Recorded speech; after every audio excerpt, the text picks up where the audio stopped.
Mbata. Je suis né à Kinshasa et je suis fils de diplomate.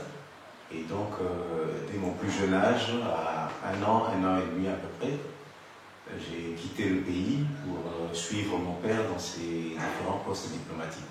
J'ai donc commencé l'école maternelle, l'école primaire en Israël. Et puis ensuite, je suis allé dans d'autres pays avec mon père.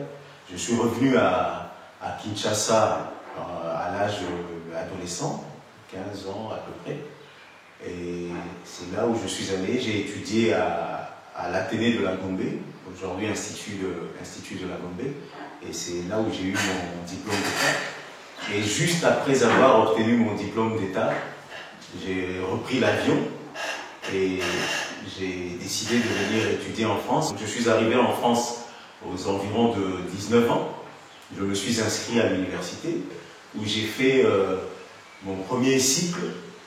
Donc j'ai fait, à l'époque ça s'appelait le DUG, donc le diplôme d'études universitaires générales à Créteil. Et puis ensuite je suis venu faire, j'ai fait une grande école des relations internationales à Paris, pour ceux qui connaissent un peu l'école de Pascal Chéniaud à Saint-Germain. Et ça s'appelait les hautes études internationales. J'ai terminé là-bas. Et je suis arrivé à Amiens aux environs des années 1993, d'où j'ai fait le deuxième et troisième cycle à l'université Jules Verne, l'université de Picardie Jules Verne. J'ai connu Serge Mbata Tchani à l'université de Picardie Jules Verne, IPJV. Après la fac, Serge avait l'habitude d'aller faire les sports. Il pratiquait la boxe française. Moi, j'aimais plus le football. Ensuite, pendant mes études, pendant que je faisais mes études, j'étais très intégré dans le milieu associatif, ce qui fait que avec des amis, nous avons d'abord monté une association qui s'appelait Zaïre Entraide, pour venir en aide aux compatriotes. Et puis, un peu plus tard, nous avons été toujours avec des amis et des camarades de l'université. J'ai été élu président des étudiants congolais. Et dans ce cadre-là, nous avons continué à défendre les intérêts des Congolais, des Africains, mais en tout cas des étudiants cette fois-là. Et puis, ça a été également notre période de militantisme, je veux dire notre période d'apprentissage politique. Nous nous sommes intéressés à la politique à cette époque-là. Et au fur et à mesure que nous avançons, nous nous intéressons de plus en plus à la politique. Tous mes travaux de fin d'études, que ce soit mon mémoire, que ce soit ma thèse, a porté sur des choses en rapport avec les démocratisations des pays africains, en particulier du Congo, puisque j'ai travaillé sur les transitions démocratiques en Afrique et au Congo, et j'ai préparé une thèse sur les mécanismes d'intéressement au vote au Congo. Après les études universitaires, Serge était rentré à Kinshasa, au pays. Mais j'ai remarqué que depuis que Serge est au pays, il continue à faire du sport. Il se bat, il mène des luttes comme un bon sportif. Alors, j'ai appris que Serge a écrit un livre qui a pour titre Félix, une mission pour le Congo. Et puis je me suis décidé à rentrer au Congo, où je suis pratiquement en permanence en ce moment-ci, et où je suis enseignant-chercheur et écrivain par moment. Donc quand je dis par moment, c'est vraiment par euphémisme, puisque j'ai quand même écrit un certain nombre d'ouvrages. D'abord des romans. Par exemple, l'un de mes premiers livres, ou mes premiers romans, c'est Sublime Audrey, c'est l'histoire de la vie de ma fille, Audrey. J'ai écrit Princesse de Kolda, c'est une amie sénégalaise avec qui j'ai partagé beaucoup de choses en France. J'ai écrit sur mon père, monsieur le diplomate. J'ai écrit sur ma famille, seule sur une île. Voilà, ça c'est sur le chapitre des romans. Et puis j'ai fait des essais, des transitions démocratiques en Afrique. Et puis j'ai écrit sur, je peux appeler ça, c'est des biographies. Et puis j'ai écrit des livres politiques. Et sûrement celui dont on va parler tout à l'heure. Donc Félix, une mission pour le Congo. J'ai lu les livres de Serge. J'ai beaucoup aimé son style. Le style m'a beaucoup touché du côté des citations qu'il a écrites. Il y a des citations de lui-même et des citations des autres auteurs. J'ai remarqué que Serge a un style qui est très fort. Il a des citations et il a une sorte aussi d'humour. Il écrit comme s'il est en train d'écrire le parcours de personnes, des amis. J'ai beaucoup vraiment aimé ces styles-là. Et surtout, plus, il a écrit beaucoup de dédicaces. Il a immortalisé les personnes. Ça aussi, j'ai beaucoup aimé son style. Mais écoutez, maintenant qu'il va falloir parler du livre, hein, notre sujet de ce jour, Félix, c'est une mission pour le Congo. J'ai écrit ce livre parce qu'en discutant avec des camarades, et en particulier un Marcelin, on s'était rendu compte que les Congolais en tout cas ne connaissaient pas suffisamment Félix et on avait une certaine idée, un certain aperçu.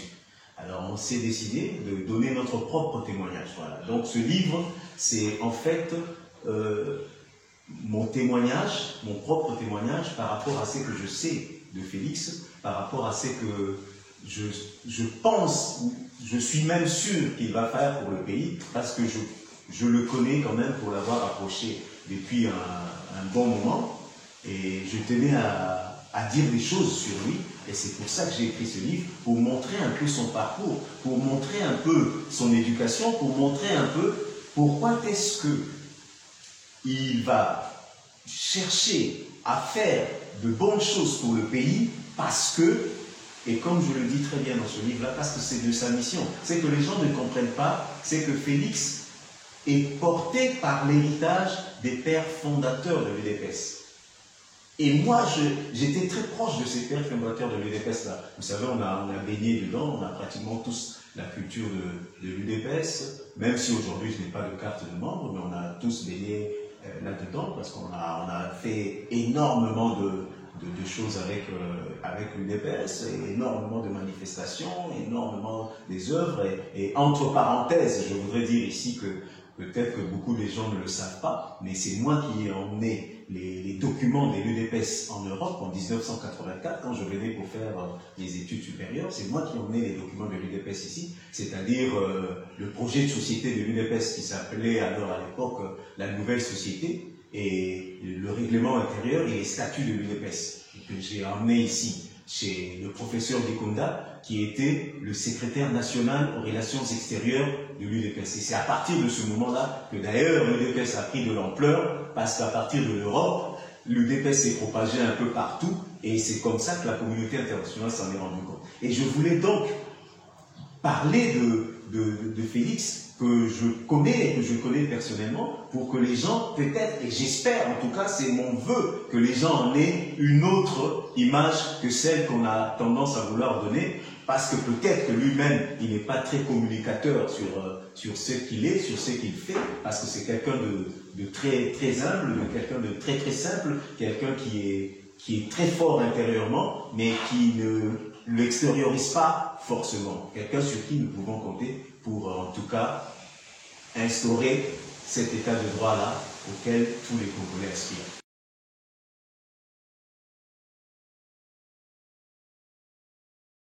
Je dirais qu'en fait, dans ce livre, moi, ce que je cherche à faire, c'est simplement à donner une autre image du président de la République, à le présenter sous une autre facette. Parce qu'il y a beaucoup de gens qui ne le connaissent pas. Je ne prétends pas, je n'ai pas la prétention de dire que je le connais plus que tout le monde. Je le connais, mais le peu de choses que je connais de lui en bien, je voudrais simplement l'exprimer dans ce livre, parce qu'il y a, j'ai l'impression qu'il y a des gens, les gens disent beaucoup trop de mal de lui. Et je trouve que ce n'est pas normal, parce qu'il n'est pas comme ça. Et il n'est pas normal non plus, parce qu'à la fin, comme on dit, on ne se souviendra pas des cris de nos ennemis, mais on se souviendra du silence de nos amis. Et je ne veux pas participer à ce silence-là. Je voudrais donner simplement mon témoignage de ce monsieur-là que je connais et sur qui je compte, sur qui je fonde espoir pour que notre pays renaisse, pour un meilleur devenir des enfants de notre pays. D'ailleurs, quand vous lirez le livre, vous l'avez peut-être déjà lu, mais pour ceux qui liront le livre, ils auront comme une impression d'inachevé. C'est parce qu'il y a encore des choses à dire sur le président. Il y a d'autres personnes, beaucoup plus proches de lui, qui diront sûrement encore plus de choses. Moi, en tout cas, j'ai fait ma part. Je voulais que le message passe, que les gens connaissent Félix sous une autre facette. Voilà.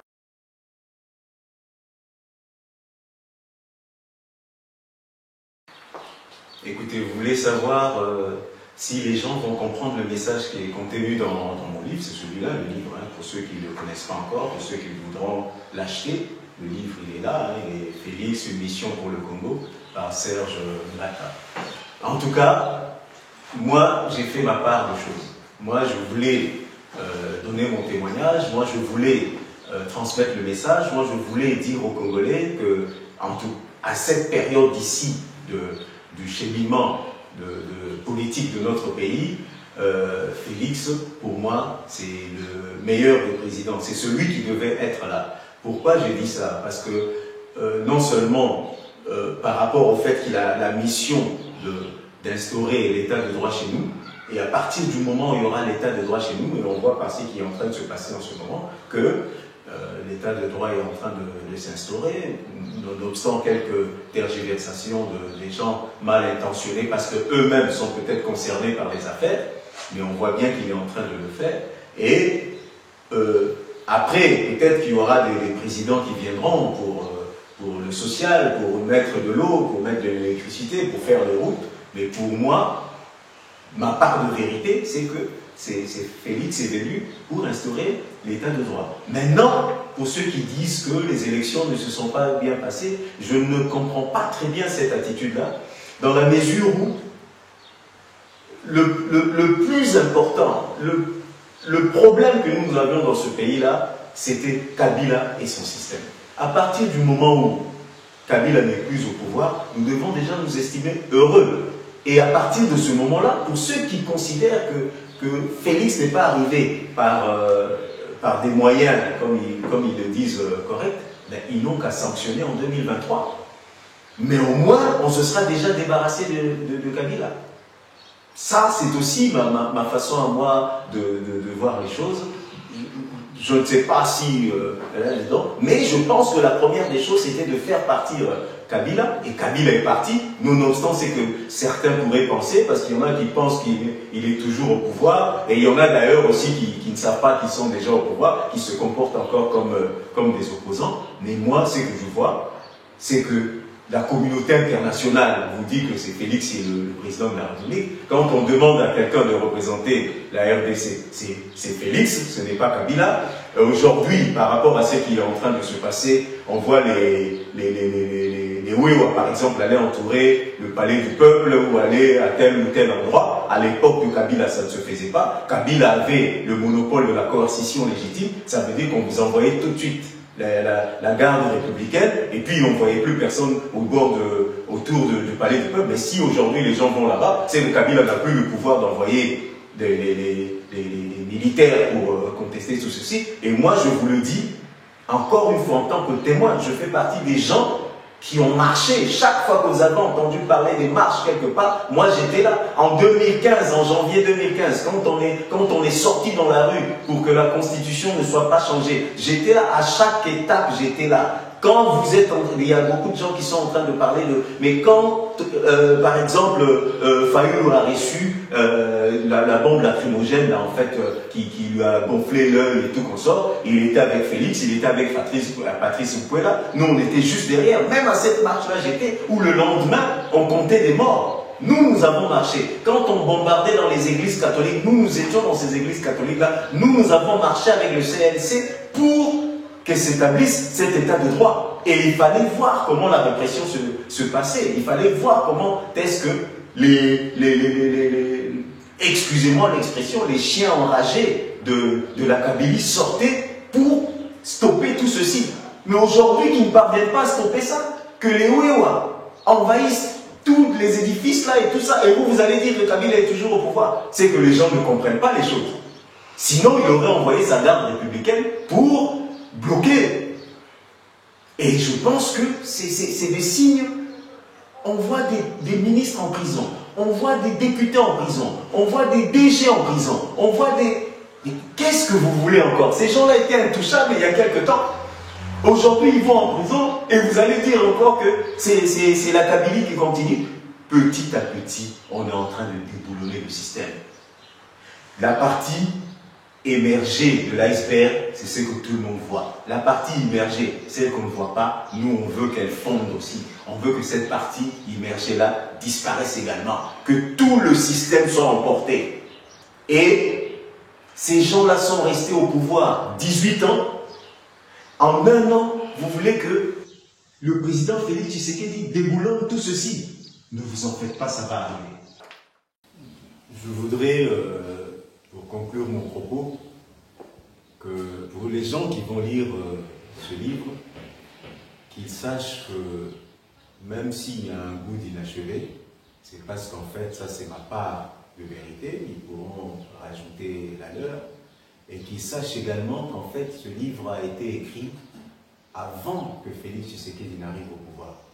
Ce qui fait qu'entre-temps, il y a sûrement des choses nouvelles qui se sont passées et qui pourraient être rajoutées là-dedans. Et c'est pour cela que vous retrouverez en épilogue la partie où, effectivement, Félix arrive au pouvoir. Donc je l'ai écrit bien avant.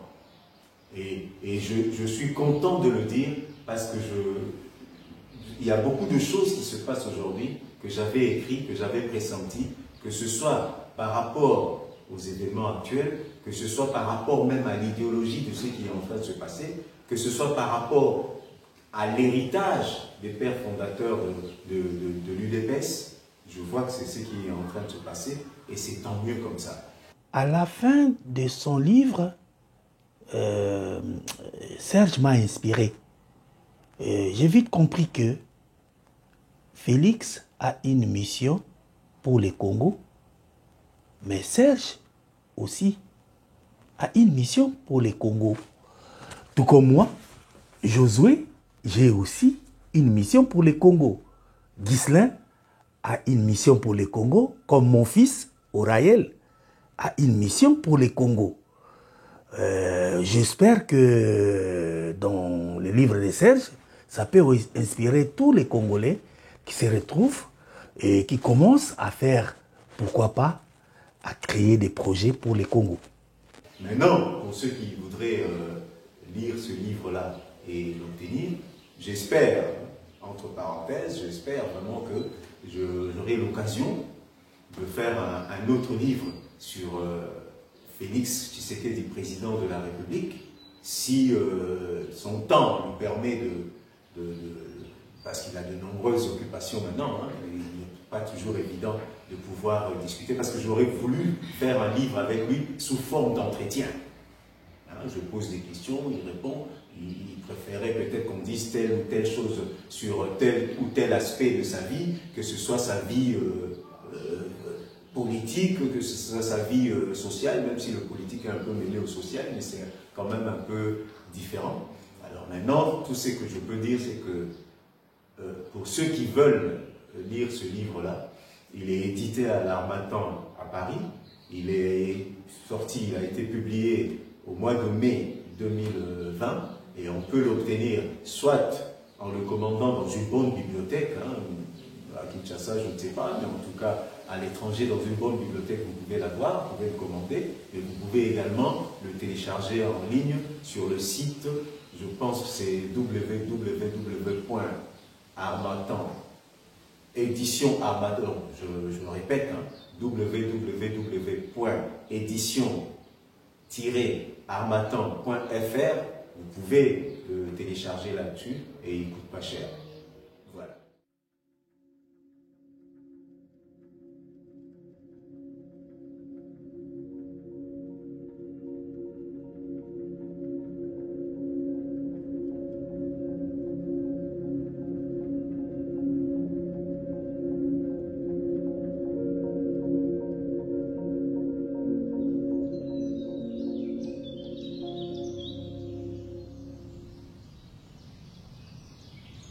Un jour de décembre 2016, le 30 si ma mémoire est bonne, je reçus un coup de fil de Félix.